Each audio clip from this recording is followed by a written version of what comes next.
ભાવનગરના કુંભારવાડા અક્ષર પાર્કમાં વાહન ચલાવવા બાબતે થયેલી બોલાચાલીમાં ઉશ્કેરાયેલા શખ્સે વિશાલભાઈ રાજુભાઈ પરમારની ઉપર તલવારનો ઘા ઝીંકી દેતા હાથના ભાગે ઈજા પહોંચતા સારવાર માટે હોસ્પિટલમાં ખસેડવામાં આવેલ, જોકે આ બનાવ બનતા લોકો એકઠા થઈ ગયા હતા।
પરમાર વિશાલ રાજુભાઈ। ક્યાં રહ્યો તમે? કુંભારવાડા।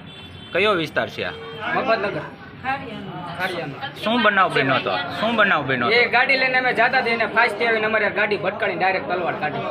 કેટલા જણા હતા એ લોકો? એ 2 જણા હતા। શું નામ છે એના? નામ નથી, એ પછી 108 જણા બીજા નામ નથી કોઈ।